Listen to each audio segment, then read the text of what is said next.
Tinapay mula sa langit.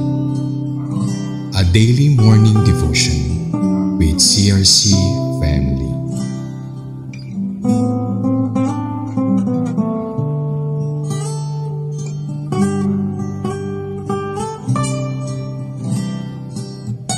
Isang mapagpalang umaga mga kapatid.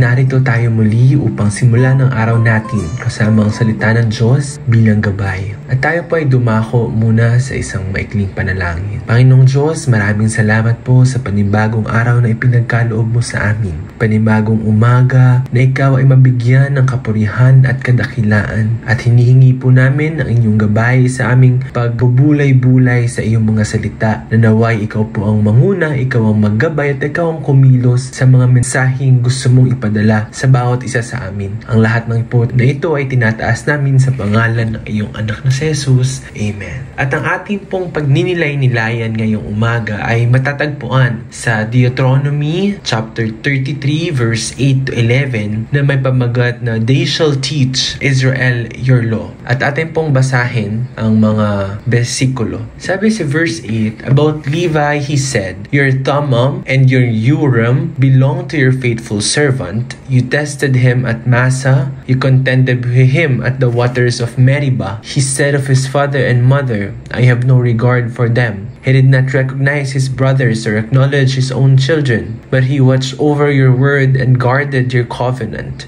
He teaches your precepts to Jacob and your law to Israel. He offers incense before you and whole burnt offerings on your altar. Bless all his skills, Lord, and be pleased with the work of his hands. Strike down those who rise against him. His foes, till they rise no more. Pagpalain po ang salita ng Diyos sa umaga na ito. Yung ating pong binasa ay parte ng prayer of blessing ni Moses para sa tribe of Levi. And in verse 8, we encountered the words Urim and Thummim, which according to the Jewish virtual library ay mula sa mga salitang curse and perfect, respectively. And it was a priestly device for obtaining oracle. So ibig sabihin ito yung mga batong hiyas na dinadala ng mga high priest or ng mataas na saserdote sa kanilang mga kasuotan. Ginagamit nila to discern God's will in some situations, kagaya nung makikita natin sa Exodus 28 verse 30. And these gemstones, this Urim and Thummim, were given to the Levites. And as we already know, ang mga Levita ay ang mga tao mula sa tribo ng Levi who were set apart for priestly duties and yung service nila sa Panginoon. And so as Moses was pronouncing the blessings of Levi, to the tribe of Levi, he also prayed that these two gemstones, that these two things remain with them. No, nakita rin natin dito na maraming kinaharap na pagsubok ang mga Levites, and that naging evident yun when they were tested at Massa and at the waters of Meribah, na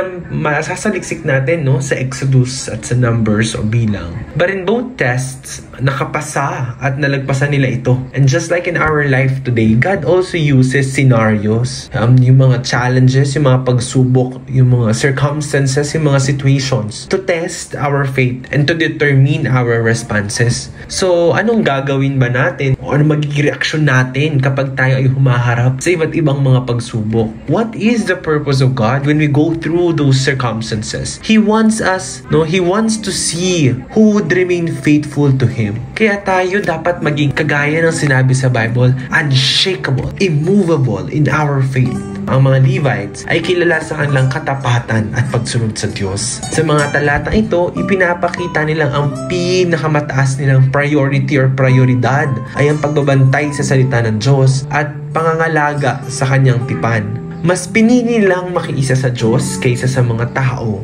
Tulad noong insidente doon sa Golden Calf or yung gintong guya sa Exodus 32 to 34. At sa verse 10, malinaw ang kanilang mga tungkulin. Dahil sa kanilang pagsunod, ibinukod sila ng Diyos at binigyan ng dalawang responsibilidad. Ano yung dalawang responsibilidad? Yung una, na ituro ang kautosan ni Yahweh kay Jacob at sa Israel. At pangalawa, at mag-alay ng insenso at mga handog na susunugin sa harap ng Panginoon. And in verse 11, we can see Moses praying that God would build up, would increase would boast the skills of the Levites, that He may accept the works of their hands, of His hand. No? He prayed for God to bless them na upang sila maging epektibo sa kanilang pagsisilbi, sa kanilang service and in their ministry. At katulad nito, napakahalaga rin sa ating panahon ngayon na ipanalangin natin na palakasin, na ingatan at bigyan tayo ng kapangyarihan ng Diyos, lalong-lalo na ang mga lingkod na nagtuturo ng Kanyang salita.